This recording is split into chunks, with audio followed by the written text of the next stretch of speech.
This week on the Unabated podcast, Jack and I get a little introspective. We're talking about the golden age of sports betting, closing line value, and so much more. It's a great episode. Let's get to it. Unabated. That's a new word, unabated. Hello, everyone, and welcome on into the Unabated podcast. I'm Thomas Viola, and joining me, as always, Mr. Unabated himself, Captain Jack Andrews. Jack, we're back from a nice little holiday break there. How was your Thanksgiving? Good. It's a working holiday, right? Yeah. Thanksgiving holiday. There's so many different things going on. NBA's popping, NHL's popping, college football's wrapping up, NFL football. So to say I had a relaxing holiday would be a complete lie. It was spent doing what I typically do every other day of the week, which is grinding the sports betting scene. I took How about you? I took a little bit of time, got to enjoy some time with the family up in Tahoe, do a little snowboarding. But, I also took advantage of being out there and hit up the Prize Picks app a little bit. And I had one of just the absolute peak gambling experiences that you can have. I had Saturday, college football, have a couple different options going. And of course, one of them actually hits. I managed to hit a six-teamer. And I'm like, all right, let's go. That is fantastic. Go over to the Unabated Discord, put it in the wins channel on our internal company Discord, and thank the college football team. And Ben just comes out and he says, "Where the heck did you get these numbers that you made these picks from?" And I'm like, "You guys." And he goes, "None of these games were ones that we did projections for." And it turns out that I was using like some dummy numbers I accidentally used our internal numbers. And yeah, I luck boxed my way to a six-teamer. And of course, the peak gambling, the old adage that you remember the losses way more than the wins. I almost did it again the next day using Derek Carty's numbers from the Blitz, and I had an awful beat on that Rashad White under 38 and a half rushing yards. I won't go into the full story on it, but if you guys saw the game, of course, Panthers went to overtime. Would have had that one, and I've remembered that all week, and I've had to remind myself, hey, you also got a fantastic luck box out of the college football one. But hey, that's a great Thanksgiving right there. Got some good gambling in. It's been great, but we are back from break and we are ready to hit the ground running again. And we're gonna do something a little different on today's show here, and Yeah, I'm very excited for this. We each have yeah, me too. prepared we each have prepared three questions for the other person here. We don't know each other's questions. We've not revealed this to each other beforehand. And we're just going to ask, answer, and talk about them today. I am very excited to dig into it. I'm curious what kind of direction you're going to take. I've tried to go in a couple different directions on some of my questions here. I think we should get to it. What do you think? Yeah, let's do it. You know what? I should start because you seem to be a little bit hesitant on not knowing which direction I'm going to go. So I'll go first, ask you the first question, and then you can pivot from All there right, if that you need sounds to. good. All right, my first question to you, Tom Viola. I'm going to steal this from another podcast. It's typically the last question asked on their podcast. It'll be the first question asked on our little host versus host question session here. If you could go back 5 years and talk to a younger version of yourself, what would you tell them? Oh, I absolutely love that question. I mean, other than, of course, the obvious, which is the next five Super Bowl winners. Um, I would go back and the very first thing that I would do, because I guess 5 years ago I was already here in Vegas. I was working for VSiN at the time. I think that the first thing that I would tell myself is, hey, learn just absolutely as much as you can about this gambling thing because it's going to be your livelihood for the rest of time. Um, I would also say really push yourself when it comes to on-air and content stuff. I think that I've done a good job of that, but I think that that's something where I would say, especially back then, I wish I took even more advantage than I did of access to people like Brent and, of course, guys like Vinny and just learn even more. But back then it's such a case of you don't know what you don't know. And the only good thing that I look back and I say, well, I'm glad that I knew that I didn't know anything and I did ask questions and I did try to learn as much as I could. Um, and I think the other thing would be just really grind it home with, really hammer it home with what good betting is all about. Because, back then I didn't, I was just getting into this. I was just starting to understand. And even the concept of you're not trying to win every bet sound it sounds so foreign to someone who had that lack of level of understanding of it all. And I wish I could have jump started my career even more and also tell myself to learn Python. You know, I don't remember what I answered when I was asked this when I was on Circles Off a couple years ago. Uh, but everyone kind of takes the same course of like, you know, learn from your mistakes, Hmm. right? So there's something that's to that. If you're always in the future saying to yourself, "Oh, don't make this mistake," is it really much of a course correction? Because maybe the answer to your past self is make that mistake and learn from it so you don't make it again. Hmm. And that's less about hindsight and more about like, turning L's into W's, right? Yeah. Um, so I always listen to when they ask that question to people, and it's more often than not the same sort of thing that you just said. Oh, let's not make this mistake. Let's know what you don't know, type of thing. But at the same respect, I'm a big fan of make the mistake and don't make it again. You're gonna make other mistakes. Just make better mistakes. I think the two things that I'm most happy about are that number one, when I look back and I think about that question, yeah, I think about it's not even so much about the mistakes. Like I don't feel like I did something wrong. I would like to steer myself in a direction that just sets me up a little bit better for where I am now because I'm very happy with where I am now. And that's my big thing. I don't have a regret where I'm going back and I'm saying, "Oh, I wish I told myself do this or enjoy life more," something like that. I've loved my life over the last 5 years. I can think of one thing in my personal life I wish I maybe gave myself a heads up about, but overall, I'm really thrilled with how I've lived. And that's something that means a lot to me. I'm not going back and saying, "Hey, you need to seize the day more. You have regrets." And I'm glad that I Okay. don't have that. Good, Hmm. good. That's good to hear. Yeah. I think that's the thing that matters most to me there. All right. All right, hit me with a question. My first question, I'm definitely going in a little bit of a different direction than you are, but I like this one a lot.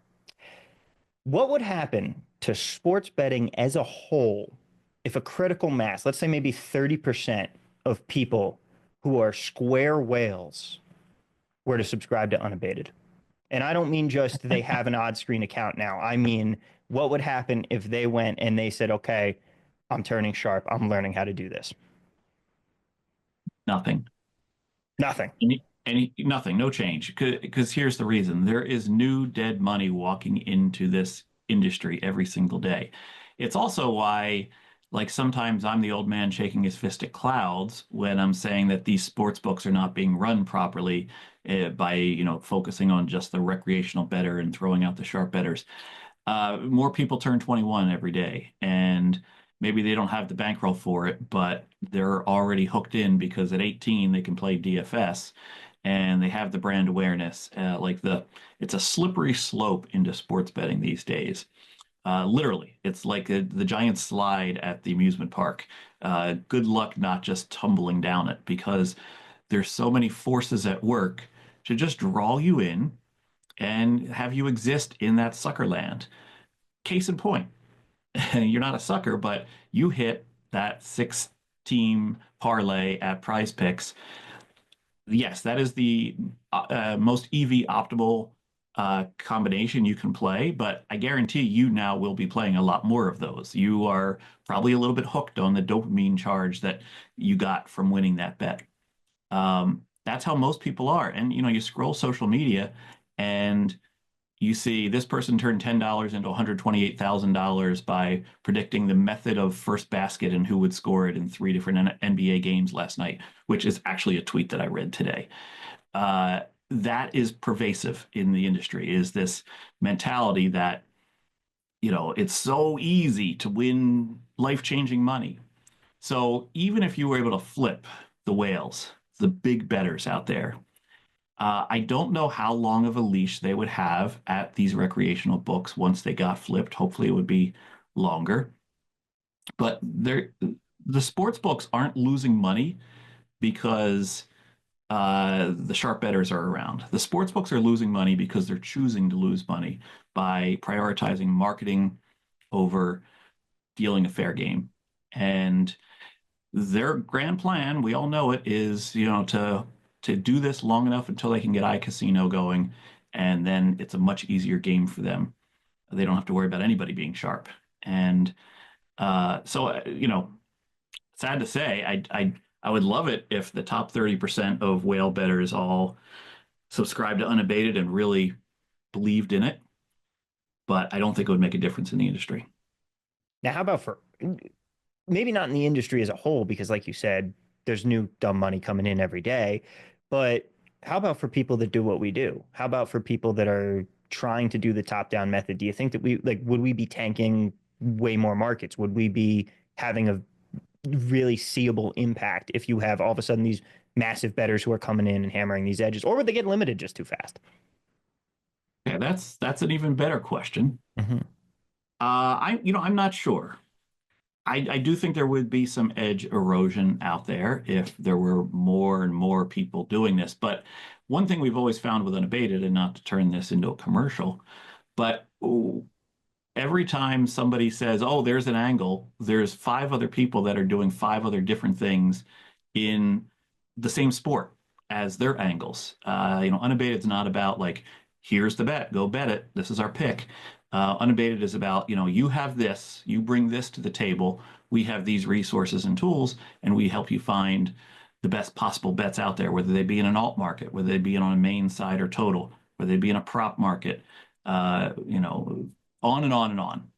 And we've yet to hit a point where Unabated directly kills a market. I know people love to bring up teasers from 3 years ago, uh, but I've talked to people at FanDuel. That was not Unabated that killed that. It was not Rufus tagging them in a tweet about a parlay, about a teaser parlay. It was what they do at this time of year every year. And what a lot of sports books do is they kind of cull through and figure out where their weak points are. So, anyway, tangent there. I don't think that having a lot more high end bettors into what you're doing, into the pond you're fishing in, would have as big an impact as you think it is, because the pond is much bigger, much deeper than you realize. Well, I think that that is nothing but good news for us, quite frankly. And I was very curious for your thoughts on that. I like that answer. Good. All All right. right, Firing one at you again. let's do it. It's actually something you mentioned in your last answer. You mentioned that you live in Las Vegas. Now, if there's one thing that people listening to this podcast have in common, no matter where they're listening from, is they've probably visited Las Vegas. 2, 3, 4 nights, get out of town. Yep. Play hard, go home. You live in Las Vegas. What is the best and the worst thing about living in Las Vegas? And I realize there's probably multiples of both of those, so go for it. Oh yeah, absolutely. There's so many fantastic things. Like as someone who's been thinking about moving out of Las Vegas at multiple points over the last several years, because I can do this job from anywhere. Every single time I look for a new city, I'm like, there's a pros list, there's a cons list, and every time the cons list outweighs the pros because it's just not Vegas. Um, the best thing about living here, other than no state income tax, it's it's a town where there's truly always something to do. It's the entertainment capital of the world. I've never once here, I mean, in college, you can have fun and you make your own fun. Once you get out of college and you're living somewhere, there are so many of those nights where you're like, "What do you want to do tonight?" "Oh, I don't know. Nothing's around. There's nothing good to do." I've never once in 7 years living here had that problem. It no matter what you can find. The other day, I went on a date. We went to a Price is Right like stage production. It was the show The Price is Right, and they do like a traveling circus version, not for TV, but just like on stage at the Henderson Arena where the Silver Knights play. Like What was the average age of attendees on that? I was bringing the room down quite a bit, but there were actually some other young people there, and people were going all out, like dressing up just like they do for the real show because it was like official Price is Right with real prizes and stuff. They gave away a trip to like Costa Rica and a car and all. It was awesome. But like that's just all of the random oddball things that you can do in this city. There's something going on, and that's not even like like a thing that's related to the strip or related to entertainment. Like that's just something random that you could do here. And that's definitely my favorite thing about living here. The close second is that everything is 20 minutes away. I love how tight and compact this city is. You don't I when I go back to the Bay Area to visit friends, I'm sitting there the whole weekend like, "Oh my God, I spent half my time in the car." And I love the fact that you don't do that out here. The worst thing about living here, I mean, unquestionably for me, it is definitely the dating. It is rough being a dude in this city because the ratio is very much not in your favor, and I've definitely found that a lot of people agree with the sentiment. It's tough because it's such a transient town, and that's definitely the biggest knock on Las Vegas. A lot of people that move here love it. A lot of people that move here hate it. There's no one who comes here and is like, "Oh, it's all right." Like you're either here for a long time or you get out within a couple of years because you're just like, "This place is not for me," and that makes it tough to meet people because no one really has true roots here. Like being born and raised is something that they talk about because it's like, oh yeah, I'm born and raised here because there's so few of them. And I think that the transience of this town is definitely its biggest knock. That being said, you can still find a good sense of community. Everybody knows everybody. My parents are excited. They're moving here and they already know a few people here. Like it's it's got its good and bad, but that would definitely be my biggest knock. Yeah, look, I've visited Vegas. I'm probably near 100 times, and I went through a phase where I'm like, well, I could buy here. And actually, when I went through that phase is when property value was really low, early 2000s. Then Mm, it skyrocketed up, and then it crashed. yeah. And I again thought maybe I should buy here. I never did. I know people that did buy, and it's been very profitable to them. Shout out Rufus. And you know, I just feel like if I lived there, it would lose some of the mystique and the magic. I still get a little bit excited on the plane coming into Vegas, landing in Vegas, first time seeing the strip from the airport. Still feels a little special. Mhm. And I wouldn't want to lose that mystique. And I've kind of thought about that about other places in the world that I really like to visit, but would I want to live there? Yeah. So, what you've said is what I expected you to say. I thought you would complain a little bit about the traffic, but I guess that's more seasonal with F1, right? Honestly, it's not the traffic, it's the road construction, but like I can't complain. I can't come on a podcast that somebody in Los Angeles is going to listen Yeah, to and be like, "Oh, you're complaining about traffic." Like we have it real lucky here. I can't complain about that at all. yeah, that's true. And it is like living here is just so different than visiting here. It's like people don't understand just how different that experience is. Like I'm one of the top 1% of people who go to the strip despite not working there in this city, probably. Most people just avoid it and it becomes just a different kind of town. Yeah, no, that's totally understandable. Hmm. I would get if I could change one thing, I would get rid of video poker, which might I don't know if that would be positive or negative to you, but video poker bars absolutely kill the bar scene in this town. That is the one big knock. Every bar becomes a guys chain smoking in their sweatsuits. Like it's not like a place where people go to hang out and party. Interesting. Yeah, I Mhm. thought you were gonna eliminate video poker just to save people, but no, it's actually to save the bar scene. Yes. Okay, All fair enough. right. I've got I'm trying to decide which way I should go here because I've got a couple options I could do. You know what? I asked one related directly to unabated already.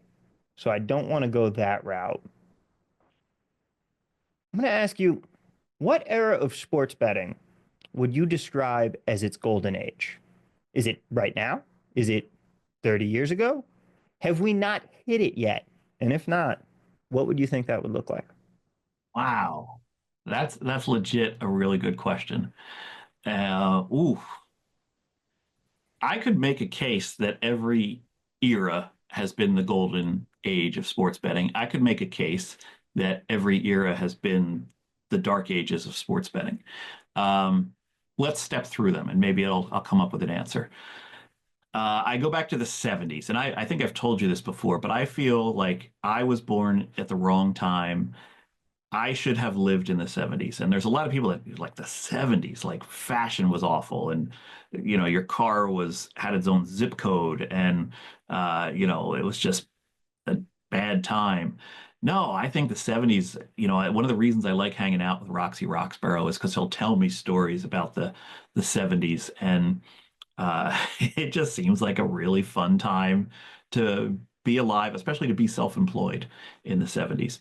Roxy tells me about how sports books had nickel lines, not dime lines, nickel lines on baseball. Just because so few people would bet on baseball, they would be dealing like minus 102 on each side. Oh, that's beautiful. Um, and, it was a very inefficient market back then. There wasn't computers and all these things to kind of set a better line. It was just sort of based on take a bet, move the number. Uh, and they had high limits. They had $10,000 limits on baseball totals in 1974. Uh, Astronomical what those numbers would be in today's dollars. So I think you could get an edge at sports betting. I think you would have to hire some security in order to manifest your edge sometimes because of the places you would have to bet into. But I think it was a wild world where a lot of things were possible. Okay, that was the 70s. 80s, we started to have a lot more sports books were popping up. The federal excise tax on sports betting was decreased down just at 10 cents, actually, 10 cents on the dollar, but it still allowed for a lot more proliferation of sports betting. We started to see the first offshore sports books pop up in the 80s. I don't think the 80s was probably the place where I would feel like was the golden age of sports betting. I don't think there was a lot that was developed in the 80s other than 1-900 numbers for bullshit sports picks back then. The 90s, we started to have a lot more offshores. We were definitely innovating in what was offered. There were a lot of outs out there. Everybody had a sports book or a bookie. You could manually shop lines a lot easier. The first odds screens were developed, and getting that leading edge of where technology meets an industry, if you can be on that bleeding edge, the world is all yours. And I think the 90s into the early 2000s probably would have to be the golden era of sports betting, just because of what was out there, what was possible, how inefficient the markets were, how they were not getting efficient anytime soon. I remember when Wong first brought out Sharp Sports Betting. He talked about the Wong teaser. Like it was, 3 or 4 years, you could easily find plus 100 of 6 point teasers all over Vegas and definitely offshore. There was little things like that that just were bankable edges that you could always hit on. It was also the Uh, dawn of the information age. It's the first time that you yeah, could say, "Hey, what was the score of the game last night?" And you don't have to go and look in a newspaper to find out. yes, absolutely. That's a great point. You could build a computer model using Microsoft Excel Mhm. at that time. But also, So so then few people I'll could do fast it. forward up to like the dawn of our current time, which I'll put like 2014 to 2024, a nice 10-year gap there. Obviously, regulation brought about the rapid expansion of legalized betting, but it also brought about the expansion of betting menus. Far more props are able to be bet on these days, and it's being accepted that props are an acceptable form of wagering. They're not just some item to get people to sign up for a sports book, and the minute they make their second prop bet, they cut them off. There's a lot more to do in sports betting these days. There's a lot newer ways. We saw DFS rise in this last 10 years, kind of rise and fall. Yeah. And I think we're going to see other products that rise and fall in waves over the next few years. So I would say I'm gonna stick with the 90s, early 2000 as being the golden age. Coming in a close second just for the amount of scalability and variety would be our current time. And then I would say the 70s, and then the last on the list would be the 80s. So that was a long answer, a trip through sports betting history. Do you agree with that take? I have a question for you about it. How old were you in the 90s? I graduated college in 97. Hmm. So I was 21 in 96. I have a Um, thesis about this because my oh, the things are always the best when yeah, like the music was always the best when it was the music you had when you were a teenager. Yeah. yeah, like No, my one of my buddies who's in his mid 50s firmly believes the 90s was the best time in like just Americana in general. And then my dad, who's 63, he says, "Oh, the 80s were the best time."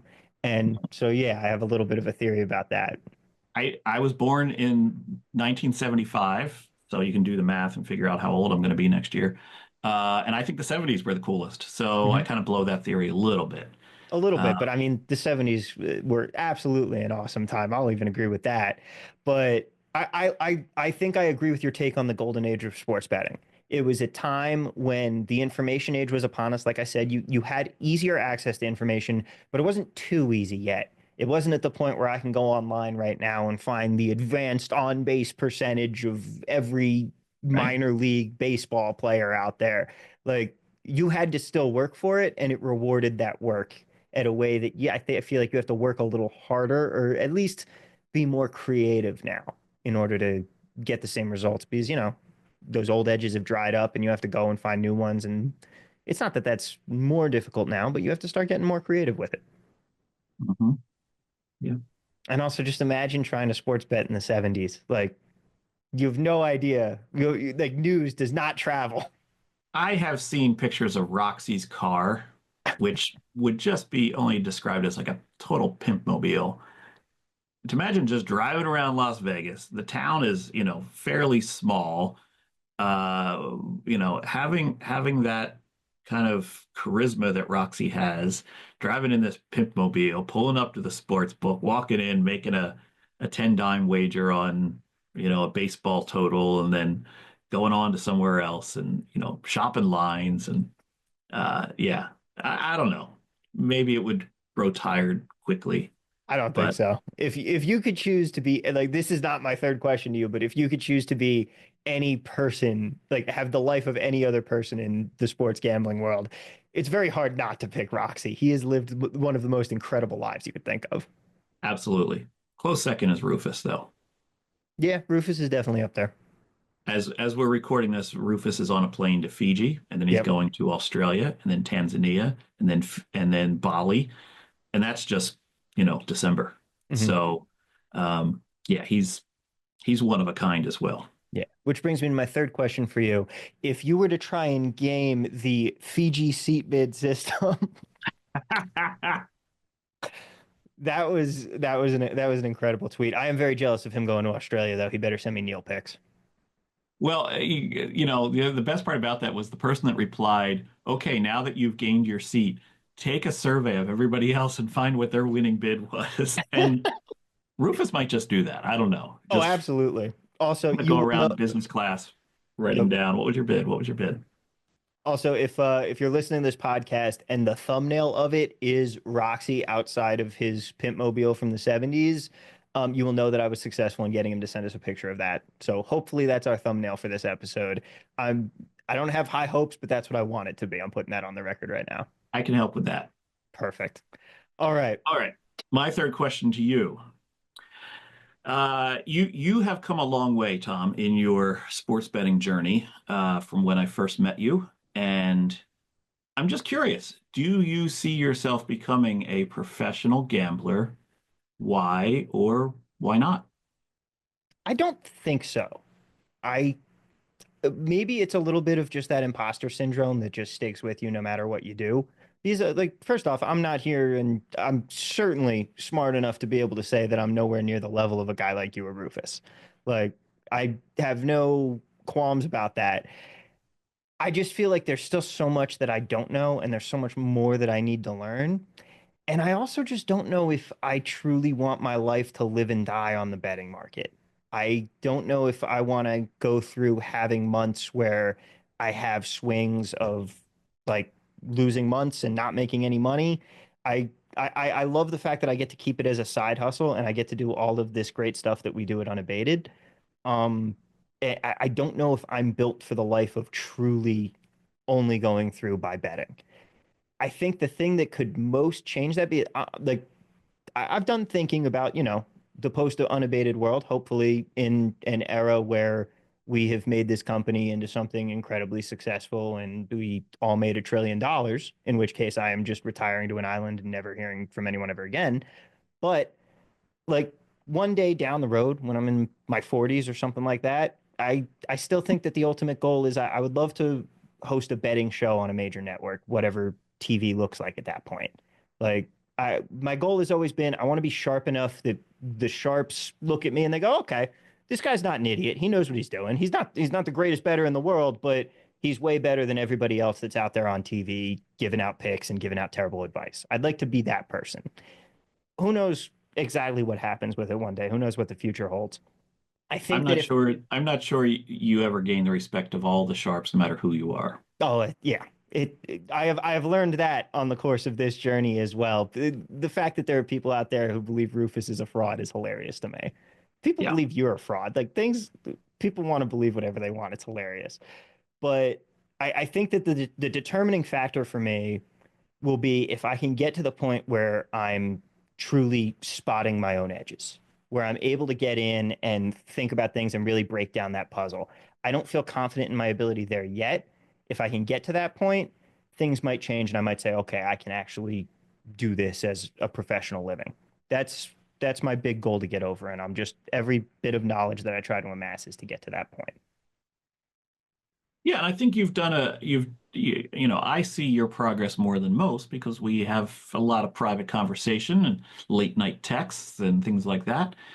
I think you've made a lot of progress, more progress than I would have made in my first 2+ years, 3 years of sharp sports betting. Um, you know, and I think you realize that you're not there yet and that you're constantly thirsty for what might come next that you can latch on to, which I believe is, you know, one of the keys to my career as a professional gambler is always be looking for what comes next. Always just don't be satisfied that, okay, I've got this angle, I've got this arrow in my quiver that I, you know, will slay all the enemies. No, one arrow won't do it. You need to have different weapons, different things in your arsenal to attack sports books plus casinos plus credit cards plus everything else there that encompasses advantage play these days, crypto, things like that. So yeah, I really think you're on your way, but I also think you're talented enough that it doesn't need to be your primary source of income. You know, there's a lot out there. Yeah. Stanford Wong once told me, if you're smart enough to make a living counting cards, you're smart enough to make a living in a lot of other easier pursuits. And I that's I true. I always loved Roxy's take from this podcast when he had his interview with Gina, and he said I went into sports betting because I wanted to avoid traditional work.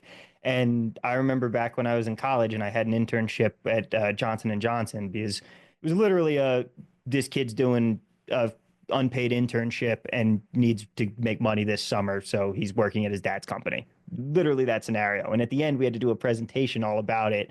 And one of the things was, what did you learn working here? Would you want to work here? And I was just open. I was in a room full of all these executives and my own father. I'm just like, nope, this is not for me. I know that I am not an office 9 to 5 kind of guy.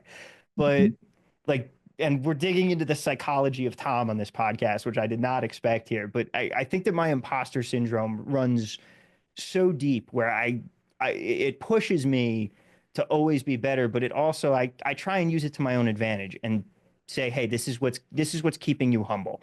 And this is the thing that keeps me saying you don't know things. And you need to be aware of that. And it helps me be aware of the advantages and the opportunities that have been presented to me.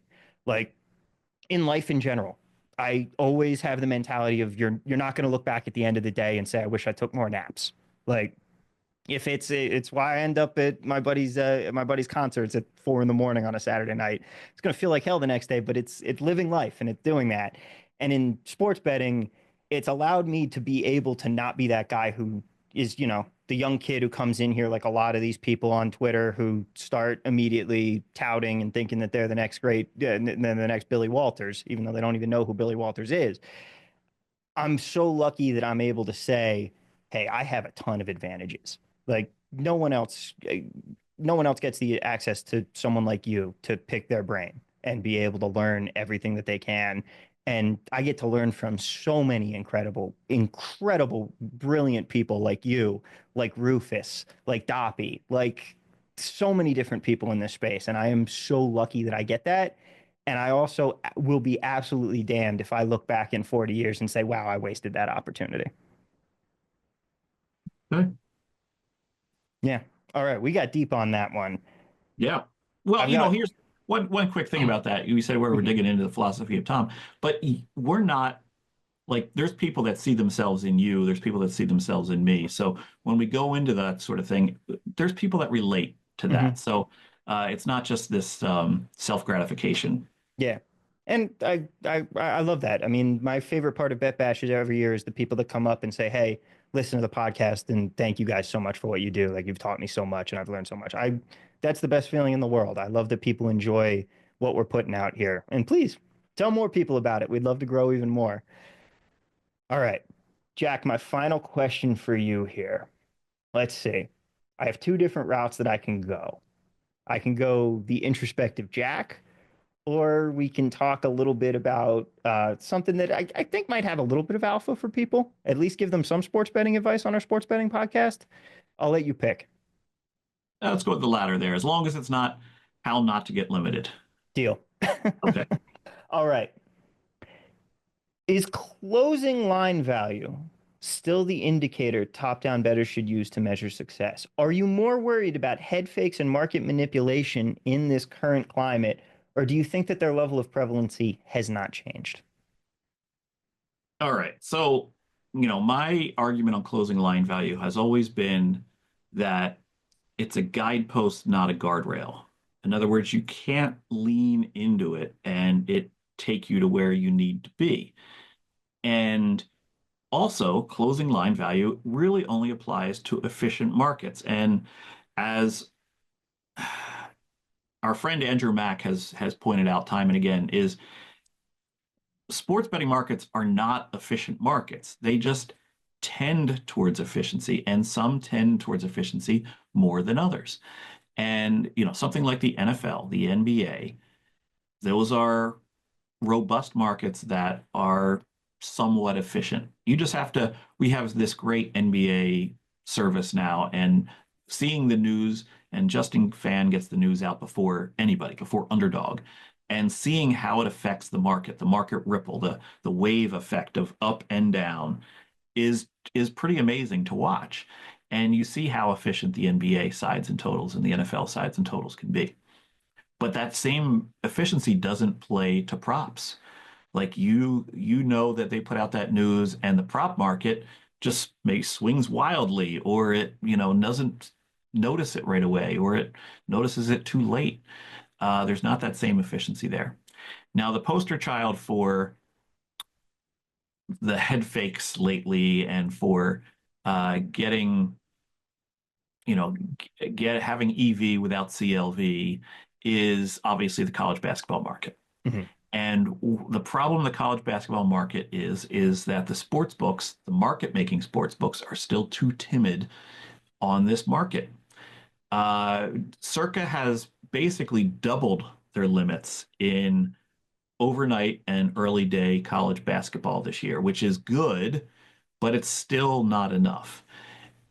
Last year, we were seeing $500 limits early morning on college basketball totals. And that, for a market making book that's going to take a bet and move a number, is like death to us all because it's just going to move that market for way cheap. And this year, they've doubled it up to 1,000. And then, later in the day, it gets up to 2,000. But there's still a lot of manipulation that goes on in that market. And if you have the ability to manipulate a market, why wouldn't you? I agree. Yeah. But if you are focusing your betting on top down, you need to be wary of that. You need to understand that somebody could be faking this market. Now, the how to combat an inefficient market is to have your limits high enough so that people can't afford to fake the market. It would cost them, $100,000 to fake the market, whereas if your totals are real low, it might cost them like $2,500 to fake the market.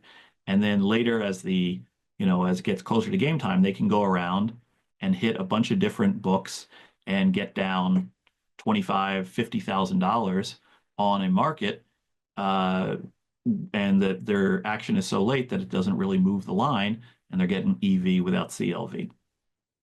So I kind of went a little bit off topic there about the CLV. I think that CLV still matters, but be careful where you apply it to and don't lean too much into it, especially in sports that are in leagues that are somewhat inefficient or in derivative or prop markets. Um, just as a slight aside here, top-down betting has been getting a bad rap lately, and I don't know why. For whatever reason, people seem to be shitting on top-down betting lately. It's still a viable method. It's still an arrow in your quiver. It's not the only thing, though, and I think a lot of the people that poo-poo top-down betting are doing so and saying like, well, that's the only way you're trying. Well, you're not going to win. Well, no, it shouldn't be the only way you're trying. It's definitely not the only thing Unabated talks about. We definitely have a lot of other products that don't rely on top-down betting. They don't even rely on bottom-up betting. They just rely on being somebody who understands which direction the market is moving. And I think that's a key. I talked about quantitative and qualitative winning at sports betting. And top down is definitely quantitative. You see the market move, you know how much that move is worth, and you find it at sports books that are slower to move. It's all numbers based. Qualitative is knowing what might move the market, what news and information could move the market. And if you marry that with quantitative and knowing how much that could affect the market, you get ahead of the moves. And, I know some originators out there that think that that's originating, that knowing that is originating. Okay, that's fine. If you think that's originating, I just think that's using your knowledge of the market to get an edge. So yeah, I went off course there. I apologize for the long-winded answer, but CLV is still of use for more efficient markets, but it's not something you need to rely on. I fully disagree that you went off course on that answer because I like that was exactly what I wanted to hear your thoughts on was not just the CLV but the market manipulation. And this podcast is meant for tangents. We came into this episode, Jack, looking around, trying saying you told me, oh, 3 questions going to be enough, or we're going to be fine. And here we are, 45 minutes later. This has been one of our longer episodes here. I have had an absolutely great time though. I was really curious about what kind of questions you were going to bring for me, and I was really curious about your answers for the ones that I brought to you there. Good. I think this has been a banger of an episode, my friend. Yeah, I think this will definitely do this again Hmm. sometime, not soon. Yeah. Maybe 3, 4 months from now we'll do this again. Hmm. Uh, I like it. We got some Awesome. great episodes coming up that we've been discussing, and I think we'll get back to some guests. We'll get back to things that provide true alpha, and but this was a good one. I agree. Yeah. All right. Well, that is going to do it for us here today. Like I said, stay tuned. We've got some great guests coming up in the next couple of weeks here and very excited for where we are going. But in the meantime, I hope that you enjoyed your Thanksgiving. I hope that you enjoy this very weird run that we will have in these 3 weeks up to the Christmas and other holidays in the end of December here. And of course, I hope that you guys have a great week and you cash some tickets. We'll see you next time, everybody.